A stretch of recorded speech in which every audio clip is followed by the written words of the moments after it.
बिस्मिल्लाहिर्रहमानिर्रहीम अस्सलाम वालेकुम dear students, hope you all will be fine. जैसे कि आपको पता है हम डिस्कस कर रहे हैं चैप्टर बायोटेक्नोलॉजी। अपने प्रीवियस लेक्चर में हमने डिफरेंस देखा था डीएनए, क्रोमोसोम्स और जीन के बारे में। आज की वीडियो में हम डिस्कस करने जा रहे हैं बैक्टीरिया एंड जीन ट्रांसफ़र। सबसे पहले बैक्टीरिया की अगर हम बात करें तो बैक्टीरिया क्या है, डेफिनेशन ऑफ बैक्टीरिया। बैक्टीरिया सबसे पहले तो एक प्रोकैरियोटिक माइक्रो ऑर्गेनिज्म है। प्रोकैरियोटिक माइक्रो कैरियोटिक आपको याद आया होगा, हमने डिस्कस किया था इससे प्रीवियस चैप्टर में। कैरियन न्यूक्लियस के लिए यूज़ होता है, ठीक है। तो प्रोकैरियोटिक माइक्रो ऑर्गेनिज्म वो माइक्रो ऑर्गेनिज्म होते हैं जिनका फॉल्स न्यूक्लियस होता है। याद रखिएगा, पूरी दुनिया में दो तरह के ऑर्गेनिजम्स होते हैं, एक प्रोकैरियोटिक ऑर्गेनिजम्स होते हैं, एक यूकैरियोटिक ऑर्गेनिजम्स होते हैं। प्रोकैरियोटिक ऑर्गेनिजम्स होते हैं जिनका फॉल्स न्यूक्लियस होता है। उनके न्यूक्लियस में या तो सेल वॉल नहीं होगी, या सेल मेम्ब्रेन नहीं होगी, या कुछ ना कुछ नहीं होगा, ठीक है। जो मेन ऑर्गेनिज्म है वो नहीं होगी। और यूकैरियोटिक माइक्रो ऑर्गेनिजम्स या यूकैरियोटिक ऑर्गेनिजम्स होते हैं जिनके ट्रू न्यूक्लियस होते हैं, जिसके अंदर हर जो नेसेसरी चीज़ होती है न्यूक्लियस की वो अंदर होती है, ठीक है।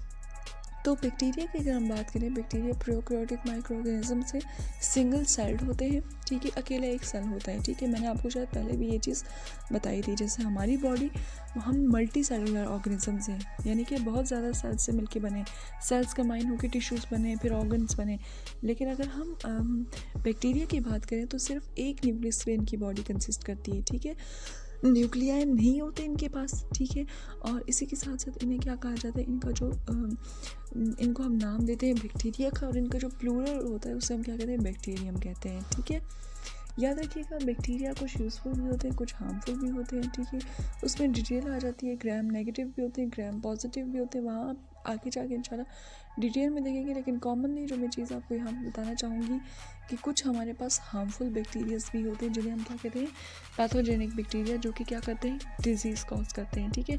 और ज़्यादातर नॉन इन्फेक्शियस भी होते हैं, वो यूज़फुल भी होते हैं, डिफरेंट फंक्शंस भी परफॉर्म करते हैं, just like decaying, fermentation, nutrient recycling, nitrogen fixation.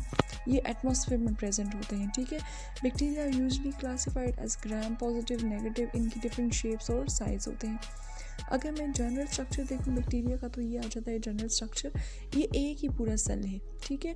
और एक से एक सेल में देखें क्या क्या चीज़ मौजूद है। सबसे पहले तो हम देखें यहाँ पे आगे इसके दो हेयर लाइक स्ट्रक्चर होते हैं।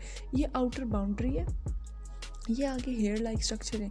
इन हेयर लाइक स्ट्रक्चर को हम फ्लैजेलम कहते हैं। और ये जो आउटर बाउंड्री है इसे हम क्या कह रहे हैं, कैप्सूल कह रहे हैं। और उसके अंदर जो इनर वॉल है उसे हम क्या कह रहे हैं, सेल वॉल कह रहे हैं। फिर यहाँ पे जो सेल वॉल है वहाँ से क्या हो रहा है, हेयर लाइक स्ट्रक्चर्स जो हैं वो बाहर निकले हुए हैं। इन्हें क्या कहते हैं, इन्हें हम कहते हैं पिलस कहते हैं, ठीक है। इसके साथ साथ अंदर इसके प्लाज्मिड्स भी मौजूद है, डीएनए स्ट्रैंड। ये आपको जो रेड कलर का स्ट्रक्चर है ये डीएनए है। और इसके साथ साथ ये साइटोप्लाज्मिक इंक्लूजन है, ये राइबोसोम है, ऑर्गेनेली है। यानी कि ये मेन स्ट्रक्चर जो है वो आ जाता है किसका, बैक्टीरिया का। ओके जी, शेप्स की बात करें तो डिफरेंट शेप्स हैं। आपको सर्कुलर भी नज़र आ रही है, राउंडेड स्ट्रक्चर भी है, रॉड लाइक स्ट्रक्चर भी है, स्पायरल भी है। इसके साथ साथ यहाँ पे सारी चीज़ें आपको शो की हुई हैं। जैसे फर्स्ट है micrococcus, diplococcus, staphylococcus, Streptococcus, bacillus.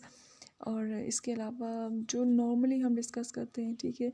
इसके अलावा टाइप्स भी बताई हुई हैं कि इनमें विब्रियो भी हैं, नाइट्रोजन फिक्सिंग बैक्टीरिया भी है। तो सारे जो बैक्टीरिया कॉमनली जिन जिन शेप्स के होते हैं, डिफरेंट शेप्स के वो यहाँ पे शो किए गए हैं। साइज़ की अगर हम बात करें, कोकाई जो आपके पास आ, ये चार मेन टाइप्स आ जाती हैं, कोकाई, बैसिलाई, कोकोबैसिलाई एंड फिलामेंट्स, ठीक है। तो कोका की अगर हम बात करें तो 0.75 टू 1.25 माइक्रोमीटर जो है वो इनका साइज़ होता है, ठीक है। ये हम ये कह रहे हैं कि 1 माइक्रोमीटर के आसपास का इनका साइज़ होता है, ठीक है। बैसिलाई की बात करें तो ये ज़्यादा लॉन्ग होते हैं, ये 2 to 10 टाइम्स जो है वो इनकी विड्थ होती है इनकी लेंथ से, ठीक है। कोकोबैसिलाई की बात करें तो ये बहुत ज़्यादा स्मॉल होते हैं। और फिलामेंट्स की बात करें, ये लॉन्ग थ्रेड लाइक स्ट्रक्चर्स होते हैं, ठीक है। Have not separated into single cells. अब आ जाता है बैक्टीरिया, तो हमने देख लिया। अब आ जाता है जीन ट्रांसफ़र, कि किसी भी बैक्टीरिया के अंदर जीन ट्रांसफ़र कैसे किया जाता है। सबसे पहले आपको पता होना चाहिए जीन ट्रांसफ़र क्या है। जीन ट्रांसफ़र सिंपली एक टेक्निक है to efficiently and stably introduce foreign genes, कि जब हम किसी दूसरे की बॉडी से जीन लेके किसी एक की बॉडी में डालते हैं, इंसर्ट करते हैं, या एक ऑर्गेनिज्म की बॉडी से दूसरे ऑर्गेनिज्म की बॉडी में जीन जब ट्रांसफ़र किया जाता है उसे हम क्या कहते हैं, ये जीन्स जो इंट्रोड्यूस किया जाता है, new cell foreign gene introduce किया जाता है, उसे हम क्या कहते हैं, जीन ट्रांसफ़र कहते हैं। In the insertion of unrelated therapeutic gene information in the form of DNA into target cell. Introduction की बात करें, gene transfer in which bacteria genotype can be change by transfer of, मैंने आपको पहले बताया था कि फॉर एग्जांपल किसी की बॉडी में अगर जीन चेंज किया जाता है, उसके जीन का कोई भी प्रॉब्लम है, कोई भी इशू है, जो भी है, ठीक है, हार्मफुल है या डिजीज़ कॉजिंग जीन है, तो उसको रिप्लेस किया जाता है, ठीक है, यूज़फुल जीन के साथ। तो उसको क्या किया जाता है, दूसरे ऑर्गेनिज्म की बॉडी से नया जीन जो है वो उसका जीन इंट्रोड्यूस किया जाता है अफेक्टेड पर्सन की बॉडी में या अफेक्टेड ऑर्गेनिज्म की बॉडी में, और एज अ रिज़ल्ट जो है दोनों के जीन्स जो हैं वो आपस में कंबाइन होते हैं और एक न्यू रिकम्बिनेंट डीएनए की फॉर्मेशन होती है, जो कि दोनों जो आपके पास होस्ट है और गेस्ट है, जिससे जीन लिया गया है और जिसकी बॉडी में जीन डाला गया है, दोनों के जीन जब कंबाइन होते हैं तो आपके पास एक यूज़फुल डीएनए और यूज़फुल जीन की फॉर्मेशन हो जाती है, ठीक है। Okay, genetic recombination, it occurs when sequence of DNA formed two separate sources are integrated. Okay, जी कंटिन्यू करते हैं। तो हम डिस्कस कर रहे थे जीन ट्रांसफ़र की। अच्छा, जीन के बारे में हमने ये कहा था कि जीन रिकम्बिनेशन जब होती है तो वहाँ पे क्या होता है, सिंपली जो दोनों सोर्सेज हैं जहाँ से जीन लिया जाता है और जिसकी बॉडी में जीन डाला जाता है, असल में वहाँ पे डिज़ायरेबल जीन ट्रांसफ़र किया जाता है। फॉर एग्ज़ाम्पल कोई भी जीन जो आप अपनी मर्ज़ी से अपनी बॉडी का चेंज करवाना चाहते हैं और अपना डिज़ायर्ड जीन अपनी बॉडी में इंट्रोड्यूस करवाना चाहते हैं, तो वो आप किसी दूसरे की बॉडी से लेके अपनी बॉडी में डलवाएँगे, ठीक है? तो वो जो लेने वाला होगा that is non as foreign gene, और उस फॉरेन जीन की जब हमारी बॉडी में ट्रांसफरिंग होगी तो उसको हम क्या कहते हैं, जेनेटिक ट्रांसफॉर्मेशन कहते हैं। ट्रांसफॉर्मेशन के रिज़ल्ट में हमारा जो जीन है वो कम्प्लीटली चेंज हो जाता है और कन्वर्ट हो जाता है फॉरेन जीन जैसा, ठीक है, बिल्कुल वैसा ही हो जाता है, यानी कि उस जीन पे फिर वो करेक्टर लाई करते हैं जो कि फॉरेन जीन ने कैरी किए होते हैं। The transfer gene is known as transgene and the organism that develop after successful gene transfer is known as transgenic, यानी कि वो जीन जो आप किसी की बॉडी में इंट्रोड्यूस कर रहे हैं उसको हम ट्रांसजीन कहते हैं, और वो ऑर्गेनिज्म जिसकी बॉडी का जीन आपने चेंज किया है फॉरेन जीन इंट्रोड्यूस करके, उसको हम क्या कहते हैं, उस ऑर्गेनिज्म को हम ट्रांसजेनिक कहते हैं। मैकेनिज्म की अगर हम बात करें तो जीन ट्रांसफ़र 4 तरह से होता है, conjugation, transformation, transduction, cell cell fusion. Normally जो हम डिस्कस करते हैं वो है ट्रांसफॉर्मेशन, लेकिन हम बाकी सबको भी थोड़ा सिंपली देखेंगे। सबसे पहले DNA transfer bye artificial methods.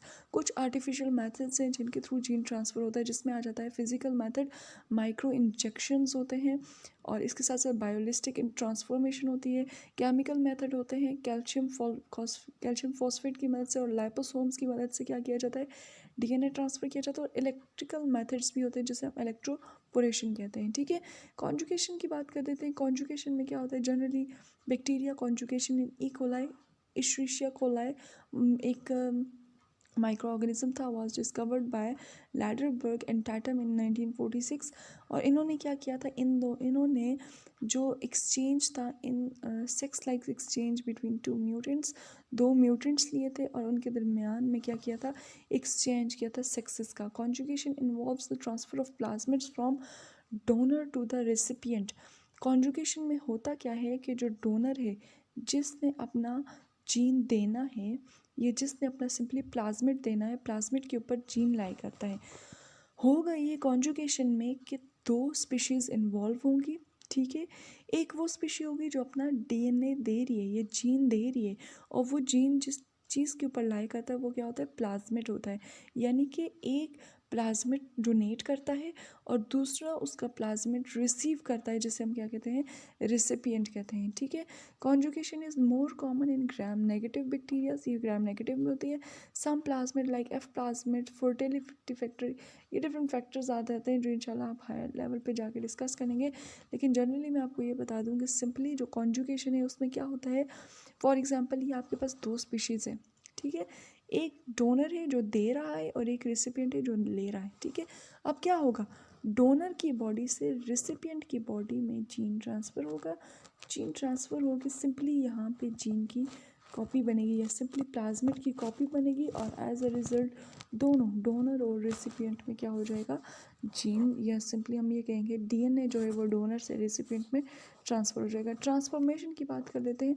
तो ट्रांसफॉर्मेशन में सिंपली क्या होगा, आपके पास जो एक बैक्टीरियल सेल है जिसकी बॉडी से आप प्लाज्मिड निकाल रहे हैं, ये जीन निकाल रहे हैं और दूसरे की बॉडी में डाल रहे हैं, तो यहाँ से आपने जीन निकाला है और आपने एक नए बैक्टीरिया की बॉडी में जो अंदर उसका प्लाज्मिड था, फॉर एग्जांपल ये एक बैक्टीरिया है उसका प्लाज्मिड है और ये दूसरा बैक्टीरिया और उसका ब्लू कलर का प्लाज्मिड है।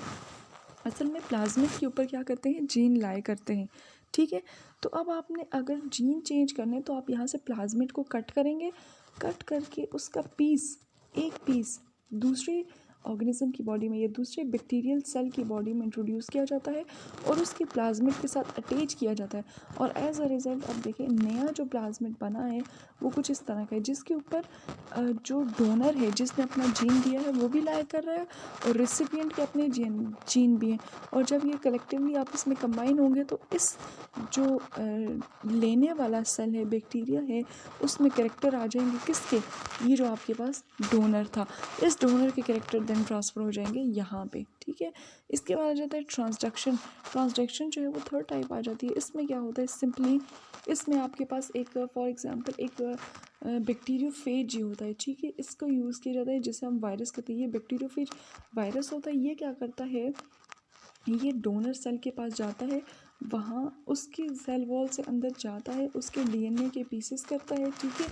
उसके डीएनए के पीसेस करके अंदर जाके अपना डीएनए उसके साथ जॉइन करके और उसी की कॉपीज़ बनाता है। देखिए अब अंदर बाहर से एक बैक्टीरियोफेज अंदर गया सेल के अंदर, बैक्टीरिया सेल के अंदर, ठीक है।